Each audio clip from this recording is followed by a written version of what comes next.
You are listening to KC Sports Network, proudly presented by Emprise Bank, your partner in possible. All right, folks, before we get going, we got to talk about our favorite bank, the best bank out there, Emprise Bank. There's more options to do banking now more than ever. Who you work with is more important than how close they are to your home. Emprise has digital banking that meets you where you are, on your phone, on your computer, or even your smartwatch. They're a trusted partner at your fingertips. We love them. We highly recommend them. Go check out Emprise Bank, member FDIC. Shout out to them, our title sponsor here. But all right, boys, let's get right into it. We got a fun episode today. Not a whole lot of topics to talk about other than just the fact that the Kansas basketball Jayhawks absolutely embarrassed Missouri. I can't even say it without laughing. There were times during that game I was laughing out loud. I couldn't believe my eyes. We made everything look so easy. And these last 2 years, when it comes to that Kansas-Missouri rivalry being kind of reignited, my goodness, they've got to be regretting it because this has been so embarrassing for them. It was great to see us play that way. What a weekend. How you feeling, B-Turn? The day couldn't have went better, honestly. I mean, they come out hot. They scored 28 points in the first 6 minutes and 56 seconds or something like that. Grady Dick, who we've talked about, who we thought fans around the country would hate him, kind of be a villain. It's perfect for him going into Columbia, comes out firing. He had 15 points in the first half and hadn't been back to Columbia in 10 years. And they go in there and put up 90 plus, could do whatever they wanted on offense. Mizzou doesn't play a ton of defense. So it went perfectly. They camped out for that all week. They've been waiting 10 years for that. And we pump them by 30. And that's 2 years in a row now. They put up 100 plus last year. And then they put up 95 on Saturday. And like you said, we just did whatever we wanted on offense. KJ, everyone in the starting five played well, but hate Missouri, all the stories we talked about this week, and their fans were up to it again on Saturday, and it couldn't be a better feeling. Dude, I mean, shout out to their crowd. They brought it for as long as they could possibly bring it, but I was trying to think back to another KU road game where it's been a while, and I could be wrong on this, but it always feels like we can jump out to leads like that on road games, but we always let them back in, right? Like it always becomes a 5, 6, 7 point game in the second half, and I don't know if once we got it above 15, did they even get it even below I think 13 or 12 was maybe as close as they got, but it was just a thorough domination from tip to finish, and I don't know. I think it's a big part of just Missouri is not good. I know they were 9-0, but I mean, playing whoever the heck they were playing certainly did not get them prepared for that. But I was genuinely stunned at how bad they were defensively.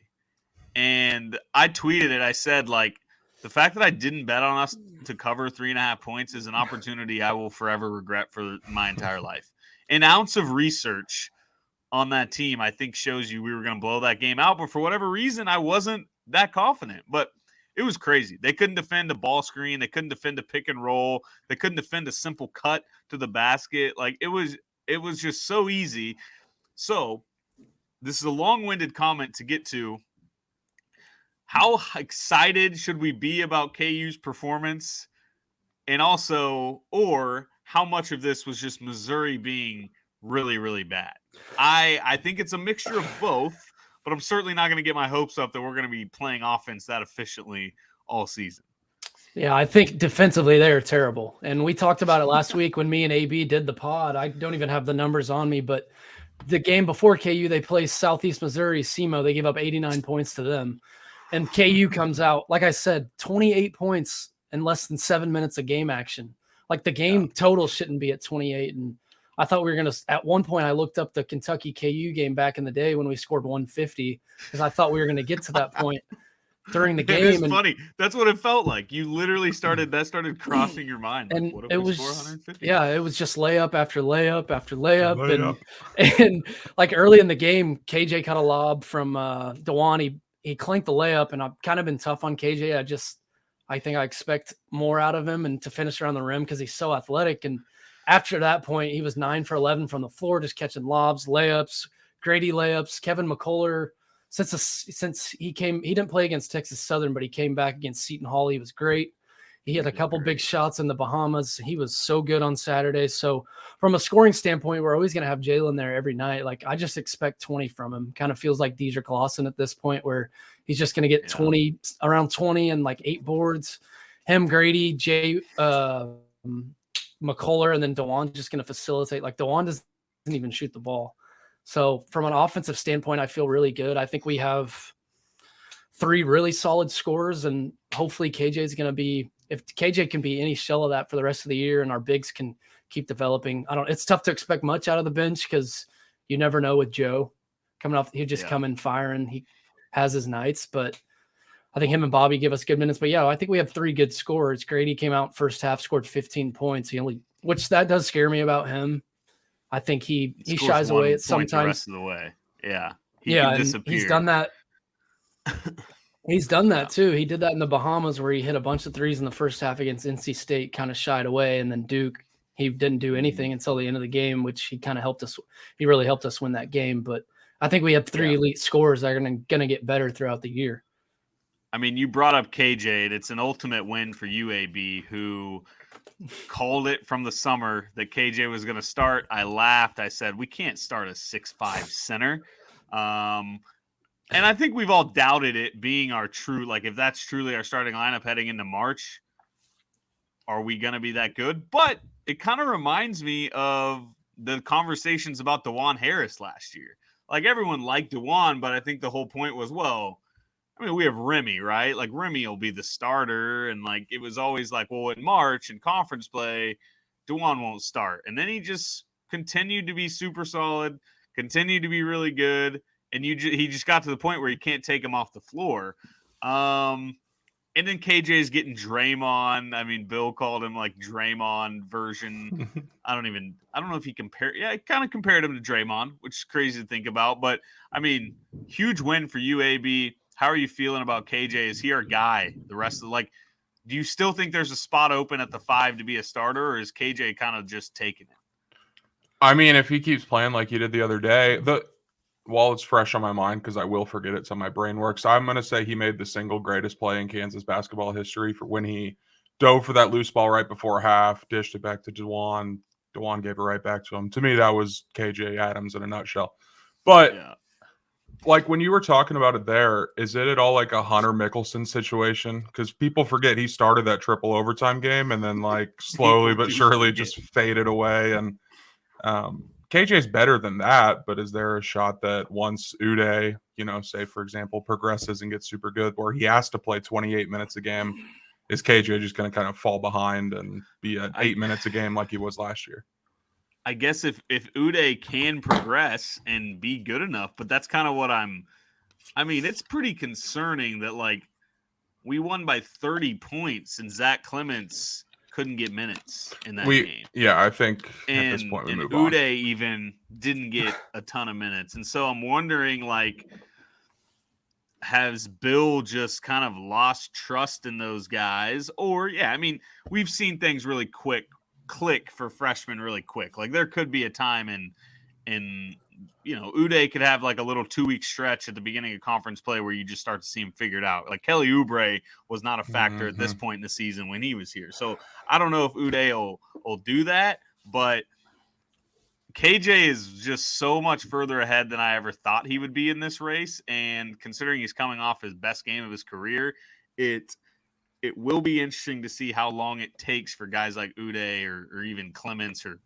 Cam Martin got some minutes, like, to see those guys try to get back in that starting 5. I don't know. What do you think, B-Turn? I mean, it seems like KJ's just locked in. Like you said, he's progressed way ahead of the other bigs, and I don't see what other big would take his minutes right now. Obviously, you want Uday and maybe a guy like Zuby to get it together in a month. It's mid-December, and KJ on Saturday, obviously that's going to give Bill a ton of confidence going forward and KJ. So I just don't see another big or another body even taking his minutes, because you can't start one of the guards off the bench. You can't start Joe or Bobby, and then Uday and Zuby and Cam obviously and Zach aren't ahead of KJ. So KJ's earned it. He hasn't been amazing this year, but hopefully going forward, that Mizzou game just gives him a ton of confidence because, dude, at some points he was the best player on the floor. I know we have Jay Will, Grady, but 9 for 11, 19 points, 6 boards. Like, he's catching it at the top of the key, dishing it to guys. Like, dude, he's a good passer. That's been like the most exciting part about him to me is, yeah, he's athletic. We knew that, but he's a really good passer. And like him and McCullough have a pretty good dynamic where I feel like he always finds McCullough on backdoor cuts and things like that. So I've been very pleasantly surprised because that's not, I mean, you're not going to get those types of passes from Uday or Clements or things like that. Like KJ does bring just a different style that we're not used to seeing now. It looked great against Missouri. Like that's where I opened this question with is like, do we need to like cool the brakes a little bit, slow down and see how, I mean, because Saturday the script flips. Now he's going against arguably the best center in the country and Jackson Davis or whatever. Yeah, with Indiana. Like that dude, it's a whole different story. Indiana or Missouri was small and it really favored KJ. And now we're going against him. And so I could see us next week on this exact podcast being like, we got to get Uday. We got to get Uday figured out because when we play those centers in March, we're done. And so I don't know. I'm kind of having a hard time deciding how excited to get. Yeah, I don't think I would get too excited. And that's me and AB talked about that last week was the matchup with Mizzou. It was the same, the same as our lineup, basically, from a height standpoint. You start 4 guards and then you start a 6'7" guy that they had a 6'7" guy that could stretch it. So it was kind of just a good matchup for us, and they don't play defense. So we knew if we just got some stops, we would win. But yeah, it feels very matchup dependent in March, which scares me to death because Tennessee had some monsters and they didn't really kill us, but the game was never really close and they were in control the whole time, really good defensively. And we couldn't rebound. Obviously Jalen can rebound and we got guards that can rebound, but it just scares me if we play some bigs and feels very matchup dependent in March unless those other bigs come along. And it's not like, even with Uday, it's not like he's a super tall, like guy that's around 7 feet. He's probably 6'9", 6. So it's like, we don't even really have a big that 6'10", 6'11", I would hope. I feel like it's what he's listed at, but maybe he isn't. But yeah, he's definitely not Joel Embiid or Jeff Withey or that style of a center. But yeah, it's going to be a question all year, and it's just going to be one of those things where when KJ doesn't play well, we're all going to melt down and say we desperately need a center. And then when he does this, we're going to be super pumped about it. But I really liked Saturday, regardless of how bad Missouri is. It did feel like this team reached a gear that I wasn't sure if we had yet. That kind of showed me like, okay, this team is truly, when they're playing at their best, doesn't mean they're always going to be there.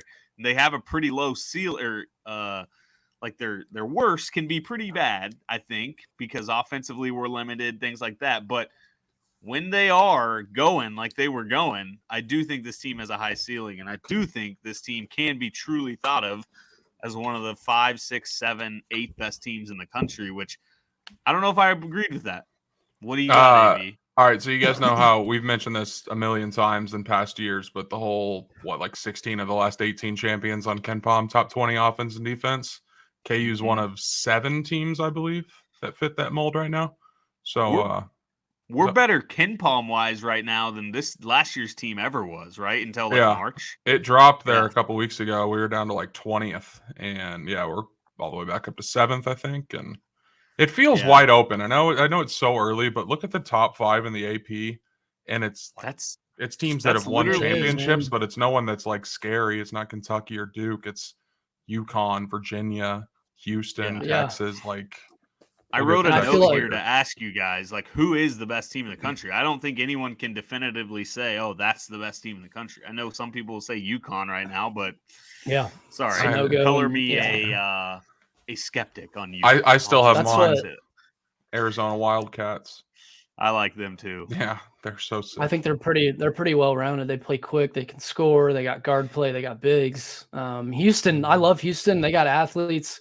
Kelvin Sampson can coach, but I worry about them from a scoring standpoint. I think there's going to be a game in March where they could, just like last year against Nova in the Elite Eight, they score 40 points. I feel like we catch ourselves at least I catch myself all the time saying how open college basketball is, but I really feel like that's the case a lot of years. I think Nova's year when they beat us in 18, I think they were by far the best team, but I feel like we find ourselves seeing college basketball be wide open where number one teams get knocked off all the time. There's a new number one. We can't ever decide who the best team is going to the tournament. So I think with us, and what I'm kind of starting to get excited about is I think we have three guys that can get drafted this summer with McCullough, Jay Will, and Grady. And I think those three could be draft picks. I've seen McCullough ahead of Jay Will in mock drafts. So I feel like we're kind of underestimating him. Maybe not us as a pod, but our fans he's kind of been underrated. And I think he's still getting acclimated, but I think that's a guy that can continuously get better throughout the year, especially defensively. And he's been shooting it better. I feel like he was never really known as a scorer at Tech, and that might be their style of play and stuff. That might have a factor into that. But I think Kevin McCullough is a lot better than our fans think. And I think we're going to see that late in the year. That's what I kind of said when I said we hit a gear that I wasn't sure this team would hit this early, or even that I had hope of them hitting. And I think he is a huge reason for that, because I've loved Kevin McCullough because I knew he was so good defensively, and I knew with him and DeJuan and KJ and in the lineup defensively, you were going to be an extremely good defensive team. But I have had my doubts of man, should we have gone after a scorer on the transfer portal, or was he the right fit? And if he even shoots it as close to I don't know what he is percentage-wise from three, but it's pretty good for what I expected. And so if he continues to shoot it like that and score, I mean, these last two games he's played with Seton Hall and Missouri, he's been really, really good. And if he continues to play at that level, I really do think we should be the favorites to win the Big 12 and can be a 1 seed. And then from there, who knows? You mentioned Houston. Yeah, Houston's crazy talented, return a ton from last year. If I see Houston in an Elite 8 game in a 40-minute game, I'm not terrified of Houston. We will ugly that game up. That will be a disgusting basketball game, and I'll take, I think it's a coin flip game. There's no team out there that absolutely terrifies me. Remember last year Gonzaga was just terrifying to us because we were, so we're small, and they had two elite bigs, and our question mark last year was the 5 again until Dave got it going. But I guess who's that team this year where you just can't see us possibly beating in a game? I know Purdue is right not a good matchup, but Purdue is Purdue, and they will always find a way to screw it up. That's kind of UConn just popped up to me at first because Tanoga is such a fucking monster. So I think he would kill us down low. They're athletic. I don't know. Arizona would be tough. They play quick. Tennessee, obviously. Arizona is one. I just looked up McCullough. He's 36% from three. He was 8 of 12 Saturday, and his 4 misses were from three. He was 2 of 6. So I think I love him from an energy standpoint too. I think, like I said, him, Jalen, and Grady, I think could be draft picks this summer. So we got 3 NBA guys on this team. Yeah. AB, real quick, we got to go to break, but when we get back, I want you to talk to me about who you think's that terrifying team, because I know you always have a take on that type of stuff. So. All right, we're back. So we were talking, college basketball being wide open. I guess this whole conversation stems from I'm trying to talk myself into us having a chance at repeating. Now, I'm still not there. I don't think any of us are quite there yet, but I will say the conversation we've been having about just nobody has impressed me yet, college basketball-wise. So then you say, okay, tournament, guys that have already won a title starting for you. Bill Self's your coach. Jay Wright's gone. Coach K's gone. It's okay, well, why can't this team go repeat? So AB, this is what I asked. Who is Arizona, that team that if we see them, it's just we play them 10 times, they're beating us 8 out of 10, 9 out of 10, or is there a team out there where you just can't see us competing regardless of, or not? We'll compete, but just a team that's a nightmare. I don't know if I can think of a team that I'm terrified of. But if I were to pick a champion, and I may get hate for this, but Virginia, I think, is gonna. I know they've had their losses. I've always loved Virginia. I know, I get it, but they're just 55-50 over James Madison this weekend. That's fine. That's just fine. James kidding. Madison, they're moving on up. They had a good football season. They couldn't play in the postseason. They're playing for them. I don't know. Virginia that's just what came to my mind. I know they're in that grouping of top 20 in both offense and defense. They're gonna put clamps on people, especially late in the season. And that's the one. Arizona, as much as I do like them and I have a ticket for them, like 18-1 to win it, they're like 70th in defensive efficiency. So that's kind of terrifying, but by far and away number one offense, very up tempo, very fast, but that could play into KU's hands. I feel like.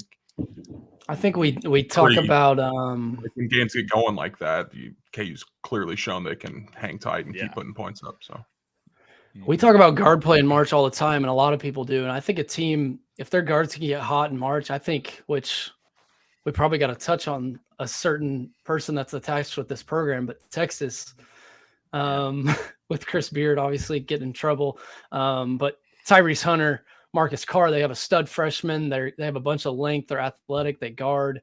I think Texas could be a scary out in March. I know they're up there in the polls right now. I personally think that might be a really tough matchup for us. Like I could see us, for example, getting like pumped in Austin for. I'm not sure if we'll lose by like 20, but Texas kind of scares me. We'll be fine though. Texas season kind of just got flipped upside down today. We'll see what happens. I was going to say, we always do the can you picture it test. Can you picture Rodney Terry hoisting up a national championship trophy? Terrence Howard. I cannot. Because I don't want to get too into it, but it doesn't sound good what Chris Beard was what he did. If it turns out to be accurate, I don't see how he's coaching again this season or next year for Texas. But that's where I'll leave that. But you're right, B-Turn. Texas is scary when they're clicking. I mean, that game against Gonzaga, they looked like an absolute wagon. I've always kind of questioned Chris Beard as an offensive coach, though, but they have looked good. So we'll see. We've talked a lot of college hoops. We can circle back to this. We got to really make sure we do enough to laugh about this game on Saturday in Columbia. And I wanted to bring up a statement I made, and I'm embarrassed to make it. And I think I texted it to UAB, or maybe it was all of you. I can't remember. But I said a few weeks ago when we thought we were going to play Missouri in a bowl game, I said, do you know how much it would suck if we lose in Columbia? Because they were undefeated at the time. Early line was like what? Kim Palm had it pretty – I mean, it was like a 1-point game, I think. And I said, can you imagine how much it would suck to lose in Columbia and then lose to them in the Liberty Bowl? Like, that would suck. And, it was a true thought in my head. You fast forward 3 weeks, they dodged us in the Liberty Bowl, so that's a win. We beat them in football. Count it as a win. Throw it up. We have 7 wins in football already. Hang the banner. And then we go in and have one of the most impressive, not just like that was one of the historically best road performances in Columbia the rivalry's ever seen.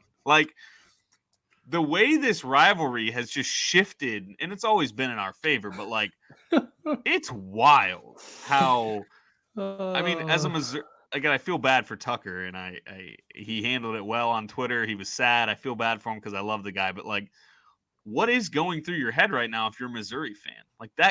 These last couple of weeks could not have gone more poorly. That's what I'm saying. Just think about how much we hate Missouri. I hate everything about them. I hate their fans. I hate their players. I hate everything attached to Mizzou. So flip that and think from a Mizzou standpoint, how much they hate us. And they're sitting there camping out all week for that game. The series obviously got announced. We had CDOT on our pod. It got announced a couple of years ago. They've been waiting to go to Columbia. It's been 12 years. We lost to them in 2012.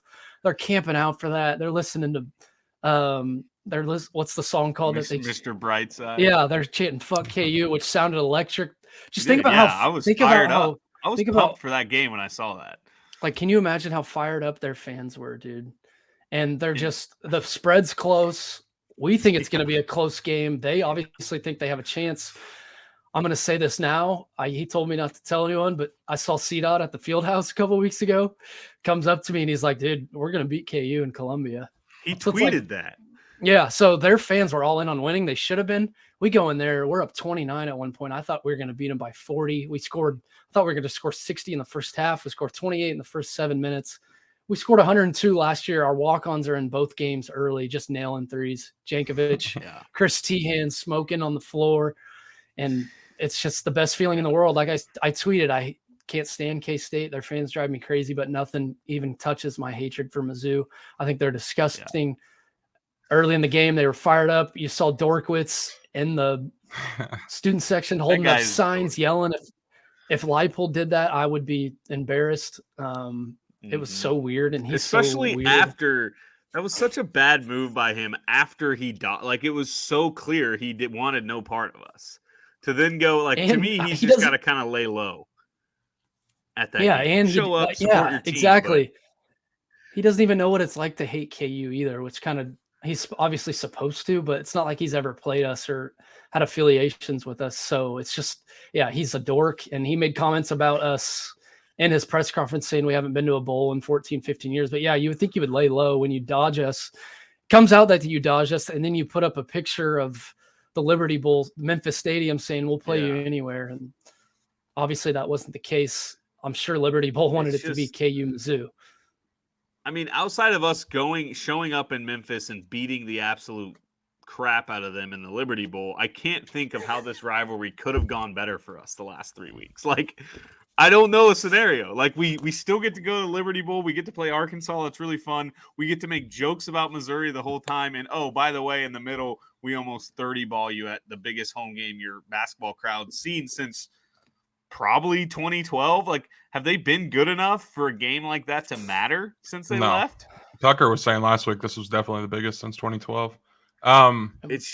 This was the basketball version of when we thought we were going to beat K-State in 2019, and the spread was like 4, and the place was packed out, and everyone's juiced, and then immediately it was over. Cheer the whole game. No, and that's what I loved what we did. Now they had the lob in the first half, but like they essentially, as B-Turn said, they camped out. They made their signs. They had their dorky cheat sheets for the student section, which, by the way, like their own for Grady Dick, like they always try and come up with ways to make fun of you, was like his mom scored more points a game than him at wherever she played. And it's like, okay, cool, his mom's freaking sick at basketball, sick owned. And then they said the same thing for KJ Adams. They were like, his mom was also a star at Texas A&M. It's like, wow. Sick. We're a team full of athletes. Like, what are these owns? But all that effort and energy just, for their most exciting part of the game to be when they went up 4-2. It's crazy. I was literally, I'm not kidding. I was in my living room laughing out loud at times where it was just like, how is this happening? Think about that too. Like they all drove up Friday night. They're probably out partying, chanting "fuck KU." They're out at the bars, like talking to each other. We're going to beat Kansas tomorrow. The game's at 5 on Saturday too. So they probably woke up Saturday morning, started boozing, talking themselves into winning. And then we go in there and Grady hits like 5 threes in the first minute. And it was such a perfect story for Grady too. Cause you knew Mizzou fans would hate him. And I'm sure they hate him even way more than they did before the game. Can we talk about, and CB tweeted it and I loved it, but like what would CB have done inside that building? He might have been, there would have been a brawl. He tweeted like I would have for sure got thrown out of Mizzou Arena, but like there would have been a brawl. That dude could not have contained himself. If we won in that style on the road, CB could not hold in screaming the B word after every big play made in the NCAA tournament. What would he have done in that game? Like, and think about how many easy dunks we got. CB would have just been dunk after lob. Like, it would have just been hilarious to see him in his element, just talking so much shit. Well, and they showed go ahead. They showed the clips from last year, and CB came out of the tunnel like screaming already. And I was talking to him the other day, and he's like, bro, that was the only game I did that. Like, I usually come out of the tunnel calm. He comes out, you can see him yelling, and he makes a layup. He said he told everyone, he's like, I'm not going to talk shit until we're up a bunch. And he said, first bucket he makes, he's on the floor beating his chest right in front of Mizzou's crowd. His mom was like behind Mizzou's bench, and then. Yeah. I mean, DeJuan, his best friend, is from Columbia too. So this year in Columbia with Isaiah on the bench, which is crazy to me. but I'm pretty it sure would've we been went up insane. like 7 points in that Missouri game in Allen Fieldhouse, and CB was like yelling at their bench that the game was over. Like that was just, oh, he was a legend. CB's such a good guy, donating or spending his time with Make-A-Wish kids. Oh, that's a joke about you. I've got two questions about just kind of the events that unfolded from the game, not actual moments of the game, or like reactions on social media. So when I first saw the jerseys, first time we were in the Blues all year, is that right? Mm-hmm. Yeah. I kind of like them a lot, but what's like the general take on them? They're kind of like slowly wearing on me a little bit, but like Me when and I I first have saw the them, I was same like, take. holy shit. Too much like white one of those, on the side. Yeah. That's what I liked about it It's at like first, one of though, those which is things where weird. if And you now put I the just kind of go ahead. it's like What do you one of mean, those B? things where maybe you put like the uniforms on like paint or something or Photoshop and you color the side red and you see that. Like, how did they not think about that? And I know if you zoom in To and have look, this, they have to have red like crimson trim. down the side. Yeah, if you zoom in, they have red trim, and you can kind of see that they have red. But like, there's just a lot of white, and I love our Blues. Our Blues pop. I absolutely love it. But the white, that's a big block of white on the side of that uniform, and I don't know. Yeah. I guess I'll probably end up in the same boat as you guys. I'm already starting to trend that way. But the white uniforms we have really grown on me. I love the blue stripe down the side of the white. So we'll see. They could grow on me. I remember last year I didn't just love feel our like the uniforms at crimson the start down of the the year. side. Yeah. Yeah, we've seen that a lot, though. I feel like maybe just switch it up. At this point, we get new jerseys every year. So, second question. I didn't get a whole lot of time on Twitter. How was Twitter? Like Missouri jokes, shit talk, etc. Was it on fire, or was it kind of just like? I feel like I don't know that many Mizzou people, but I like hate them. But K-State, like I see tweets and stuff all the time. They were. Yeah, I don't know. I will Mizzou say is a this. little I different felt for me. like Mizzou was pretty quiet. Like Yeah, they have nothing to say.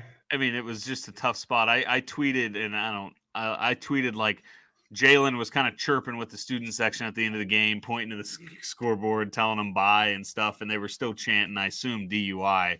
But it was funny. I was like, what could they possibly be like chirping Jalen Wilson about? He just scored 24. He almost lost by 30. And like, I did have Mizzou fan. Actually, it was Mizzou, but it was a lot of K-State fans being like, oh, probably because he drinks and drives. And like, it was just like, okay. Obviously, just stay in your lane, EMA. Go celebrate your conference championship. You know you're in a tough spot when you're in a student section in the biggest game your court's seen in 10 years, and you're still chanting about a DUI the team star player got over a year and a half ago. Like, I don't know, just weird move, but I get it. They had emptied their clip. They were out. They had nothing left other than just the Jalen DUI jokes. But I don't know, B-Turn, what you obviously have kind of like more people in your mentions and stuff. What did you see from Twitter following the game? Yeah, I mean, there was not much Mizzou fans could say, really. I think I kind of interacted with them about their defense just because I haven't watched them this year. And I just kind of asked, like, is your guys' defense this bad? Or, like, do guys make shots? Or they're like, no, the defense is, like, really this bad. And, yeah, so they had nothing to cheer about, just like the student section the whole game. They literally couldn't be – I mean, they were loud at the start, but they couldn't really cheer for anything. So I think there's a lot of K-State fans that kind of hate Mizzou too, that they kind of thought it was funny. But – I mean, just thinking about the past stories about Mizzou fans, we've had Tyshawn Sharon on, and they talk about K-State fans are tough, but they don't go over the top with it. Mizzou fans are just over the top. They don't give a shit, which I kind of give them credit. Like, they've just been like that forever. They don't give a shit. Yeah. And they'll say whatever, they'll do whatever, they'll make signs. Yeah. Like, I mean, some guy on Twitter just swore that there was not a single Mizzou fan that gave T-Rob shit about his mom, which they 100% trolled him about his mom passing away. Ask any player on that 2011 team. We played Mizzou there late in the year after that happened. They were hard on him. They were hard on Roy Williams' mom passing away. Jason King was in my mentions today talking about how someone made a sign about an airplane because Nick Collison's granddad had died, or his granddad had died in an airplane accident or something. So it's like, I don't know, I'm kind of getting fired up right now, but You don't do that. You don't do that Yeah. shit, dude. You don't hear about any school in the country doing that. Literally, I haven't heard anything like that about any school in the country. Maybe like Michigan, Ohio State, but I don't see anyone doing that. We hate Mizzou. If KU fans were doing that, I'd be embarrassed. I hate their fans, and I was so happy watching that game on Saturday. And yeah, there's Mizzou fans couldn't say anything. Yeah. So the next part of this rivalry is Sprint Center next year. Is that right? I believe so. How fun! I mean, yeah, it's gonna be. We've already got to start talking. If we win that game by 30, like I will laugh so hard. How are we gonna lose? How's Mizzou gonna beat us in basketball in any of these games? I don't know. I mean, we'll lose a lot this year if you assume Grady, McCullough, Jalen, or all them are gone. I don't know. That'll be fun. I love that this is back. It's obviously been great for us. It's gone as well as it could have possibly gone, but. Before we wrap up, I tweeted about this. It's been on my mind all weekend. Do you guys realize that in the year 2025, in March, he's so obsessed with this. DeJuan Harris is still going to be our point guard in March of 2025, if he wants to be. That I can't wrap my head around. That is so far away. Well, is it? Go ahead. It's like 2 years. Like I know 2025 seems crazy that it's like super actually close, but I think it's just the fact that DeJuan was playing on that like DeJuan was playing in those COVID games with no crowd. Like to think in 2025, and he redshirted, and he was there the year before. Yeah, 2020. So like he was. I remember. Yeah. Go ahead. I remember people telling me in 2020 that DeJuan was just a pest at practice against Dot. Like he was super tough on Dot, guarding him and stuff, and like saying he was going to be a dog. And yeah, if he's obviously got this year, he could have 2 more years, his super senior years due to COVID. So yeah, he could be holding a national title, his second one in 25 in April.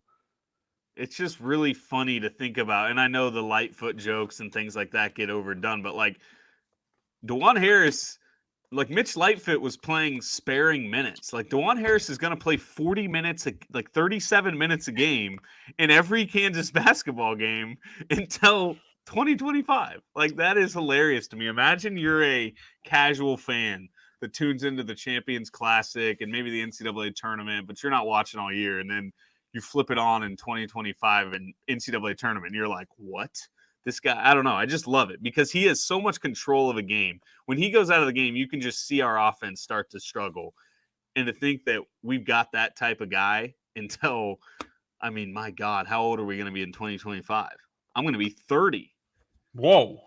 I think my favorite response to that tweet that you sent was someone said, I don't have the exact quote, but they said that DeJuan's going to play until 2025, immediately become an assistant coach for KU, and then be the heir to Bill Self for when he leaves, which would make DeJuan Harris like 28 years old when he's the head coach at KU. If that's Duke hired Shire at 32, so it's not that crazy. That's fair. But my favorite tweet of the weekend that we got to bring up is that I tweeted, how bad is this Missouri defense? Me, AB, and B-Turn could score 70 on this team, and someone responded, no, you couldn't.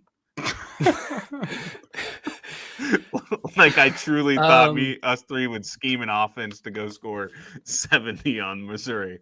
Whatever that made me. I want to gloat about DeJuan for a little bit. Like he is so damn good, and he could score 0 points the rest of the year, and none of us would care at all. The dude isn't even concerned about scoring, and I just said it. We have 3 NBA guys that can score it. He gets them great looks. Facilitates to them, gets some jumpers, lobs, backdoor layups, whatever you want. He's so good defensively. He controls the pace. If Bill Self's obsessed with the player, you should be obsessed with him too, because they end up being pretty damn good. You saw fans finally came around on Marcus Garrett. DeJuan's the best, dude. I don't know. Yeah. Obviously, there's more elite scorers around the country, but I don't think I'd take another point guard over him. I think he's honestly perfect for this team because, just like I said, he gets those studs open looks. And I think it's going to continuously get better throughout the year.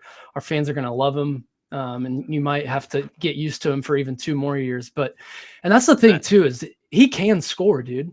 He's close to 80% from the line. when he shoots open jumpers, I feel fine and I feel confident. He hits some big shots against Nova in the tournament. He finishes around the rim. And that's another thing. He doesn't take bad shots. He won't force. He doesn't really force passing the ball. He's so good. It's like kind of he needs to be more aggressive. But yeah, I mean, that's a great point to just say, like, if Bill Self's playing a guy more than you kind of want him to play, that's when you need to start paying attention to that guy and figure out why he is. Because normally Bill Self sees it before we see it, certainly. So KJ Adams? KJ's, I fell victim to not trusting that. Whatever. We'll see. We'll see. I think the KJ Adams storyline is going to be a roller coaster all season, but you can't doubt the guy's like heart and just how much he cares. Like, he is a winner. I don't know. He reminds me a lot of DeJuan, just in a different way. Like they play, but. Well, if you want a fans of KU tweet, or what I imagine they've already tweeted, when KU has controversy at the 5 spot, typically it ends up in a national championship. So congrats on the 2023 Kansas basketball Jayhawks.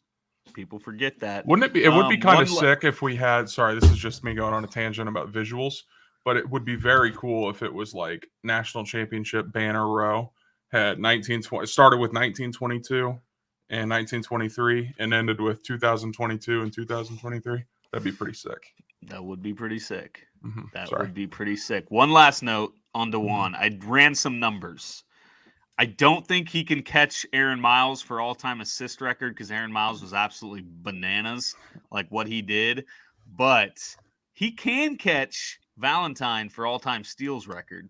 If DeJuan plays these extra 2 years and continues to steal at the rate he's been stealing at, and we play like, I think I ran the math at like an average of 35 games a year, which that should be doable.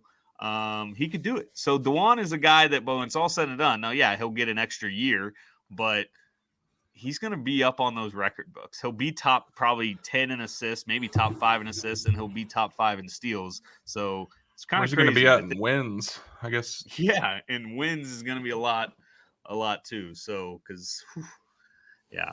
All right. Well, I think it's a good time to wrap up. Or you got something, P-Turn? I have one more thing, but let's make it quick. I just wanted to get you a little fired up for a second, Rye. Kansas Jayhawks were ranked number 6 in the country going into this week. We go into 9-0 Columbia. 9-0 Columbia as a 3-point favorite, beat them by 30 and drop in the polls. There's no reason to even have polls. That's ridiculous. And I saw the tweets. I don't even really care, but that's so stupid. People were like, well, how can you be mad? Of course, Tennessee hopped them. Tennessee beat them. Why didn't Tennessee already hop us?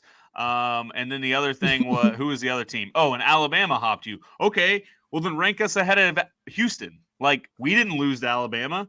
Houston did. And we lost to Tennessee, who I think is better than Alabama. Oh, and rank us ahead of Texas because Texas lost to Illinois, who, by the way, got shit pumped by Penn State on their home floor like 3 days after beating Texas. Like, our loss to Tennessee is better than that loss. So rank us ahead of Texas. I don't care. That's my take. You cannot drop a team 2 games after winning by 30 on the road. I don't care.